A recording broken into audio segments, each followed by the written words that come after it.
BNP এক চরম অস্তিত্ব সংকটে পড়বে।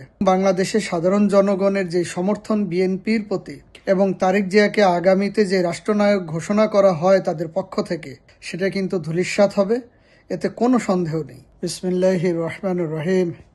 আসসালামু আলাইকুম রহমতুল্লাহি ওয়া বারাকাতুহু। সুপ্রিয় দর্শক, যে যেখান থেকে এই মুহূর্তে আমার এই ভিডিও দেখছেন, সবাইকে আন্তরিক অভিনন্দন, শুভেচ্ছা ও ধন্যবাদ। একটি জরুরি বার্তা নিয়ে আসলাম। বিএনপি আসলে রাজনীতিতে চরম সংকটময় মুহূর্তে পড়তে যাচ্ছে। বিশেষ করে বেগম খালেদা জিয়ার এই মুমূর্ষু অবস্থায় যখন তারেক রহমানের বাংলাদেশে আসার কোনো বাধা নেই সরকারিভাবে, এবং সরকারের পক্ষ থেকে বারবার তাকে আহ্বান জানানো হচ্ছে, তার নিরাপত্তার ব্যাপারে নিশ্চিত করা হচ্ছে, তারপরেও তিনি জানিয়েছেন যে তিনি আসতে পারবেন না, কারণ তার আসা না আসার ব্যাপারটা তার হাতে নাই। কি এই অদৃশ্য শক্তি বা ক্ষমতা যার কারণে তারেক জিয়া দেশে ফিরছেন না। এই মুহূর্তে যদি তারেক জিয়া দেশে না ফিরেন এবং আল্লাহ না করুক বেগম খালেদা জিয়ার যদি ইন্তেকাল হয়, বিএনপি এক চরম অস্তিত্ব সংকটে পড়বে এবং বাংলাদেশের সাধারণ জনগণের যে সমর্থন বিএনপির প্রতি এবং তারেক জিয়াকে আগামীতে যে রাষ্ট্রনায়ক ঘোষণা করা হয় তাদের পক্ষ থেকে, সেটা কিন্তু ধূলিসাৎ হবে, এতে কোনো সন্দেহ নেই। যে নিজের সমস্যা বলতে পারবে না কিন্তু দেশে যাবে না, এই অবস্থায় সাধারণ জনগণ বা বিএনপির মাঠ পর্যায়ে নেতৃবৃন্দ বা কর্মীরা কিন্তু আস্থা হারাবে, এতে কোনো সন্দেহ নেই। প্রশ্ন হচ্ছে, তারেক জিয়া সাহেব যে ইতিমধ্যেই ব্রিটিশ পাসপোর্ট নিয়ে নিছেন, তিনি আসালাম করছেন, ব্রিটিশ পাসপোর্ট নিয়েছেন, এই মুহূর্তে তিনি বাংলাদেশে যেতে চাচ্ছেন না। সেই ব্রিটিশ পাসপোর্ট নিয়ে তার দুইটা প্রমাণ পাওয়া গেছে। একটি হচ্ছে সে ব্রিটিশ পাসপোর্ট করছেন এবং সে লন্ডনে একটি কোম্পানি খুলছেন যেখানে সে ব্রিটিশ নাগরিক হিসেবে তার ডিক্লারেশন আছে সেইখানে। তিনি এই মুহূর্তে আসলে বাংলাদেশে যেতে চাচ্ছেন না বা বাংলাদেশে তিনি যাবেন না।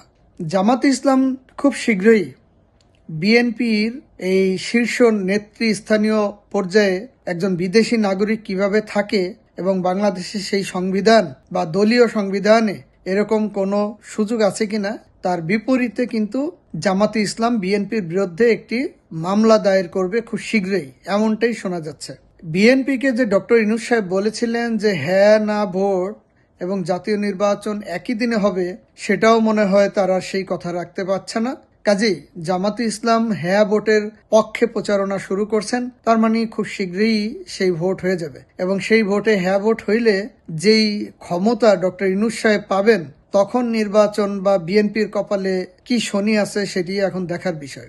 আওয়ামী লীগকে তো পরিকল্পিতভাবে ক্যাঙ্গারু কোর্টের মাধ্যমে মাত্র 21 কাঠা জমির ক্রয় করার অপরাধে শেখ হাসিনা সহ তার পরিবারের মানুষকে যে লঘুদণ্ড দেওয়া হয়েছে, একটি বানানো মামলায় তাকে ফাঁসি পর্যন্ত দিয়ে দিয়েছেন।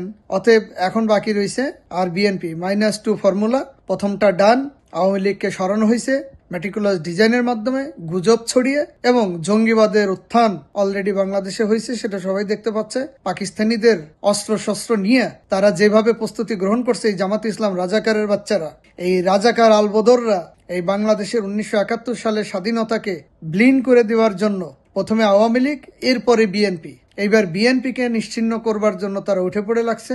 এতে করে বিএনপি যদি আন্দোলনের নামে, তারাও প্রস্তুত আছে। দেশে একটি গৃহযুদ্ধ হবে, লক্ষ লক্ষ লোক মারা যাবে এবং বিএনপি অস্তিত্ব সংকটে পড়বে।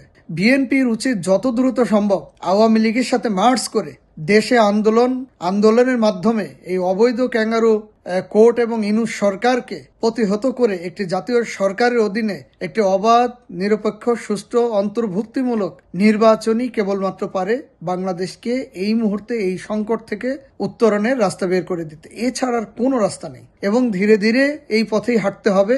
অন্যথায় আওয়ামী লীগ এবং বিএনপি এদের কাছে অলরেডি ধরাশয়ী এবং বাংলাদেশের সাধারণ মানুষ আজকে ভুক্তভোগী এবং তারা বিপদগ্রস্ত। তাদেরও কিছু বলার নেই, কিছু করার নেই। বলতে গেলেই মুখ চেপে ধরা হচ্ছে, মব করা হচ্ছে, মামলা দেওয়া হচ্ছে, জেলে ঢুকানো হচ্ছে। এরই নাম হচ্ছে এই 24-এর স্বাধীনতা। অতএব আওয়ামী লীগ এবং বিএনপির সকল নেতৃবৃন্দকে এখন সচেতন হইতে হবে, তাদেরকে সতর্ক থাকতে হবে। তাদেরকে প্রস্তুতি গ্রহণ করতে হবে। আরেকটি যুদ্ধ হবে, আরেকটি স্বাধীনতা, আরেকটি বিপ্লব দরকার। অন্যথায় এই রাজাকারের হাত থেকে, এই হায়ানাদের হাত থেকে 18 কোটি মানুষকে মুক্ত করার আর কোনো বিকল্প রাস্তা নাই। অতএব আমাদেরকে আবারও একটি সংগ্রামের, একটি মুক্তির ডাক দিতে হবে। আবারও বঙ্গবন্ধুর ভাষায় বলতে হবে, এবারের সংগ্রাম মুক্তির সংগ্রাম, এবারের সংগ্রাম স্বাধীনতার সংগ্রাম। জয় বাংলা। ভালো থাকবেন সবাই, সুস্থ থাকবেন। আবার কথা হবে, দেখা হবে অন্য কোনো ভিডিওতে। ভিডিওটা শেয়ার করে দেওয়ার জন্য অনুরোধ রইল। আসসালামু আলাইকুম ওয়া রাহমাতুল্লাহি ওয়া বারাকাতুহু।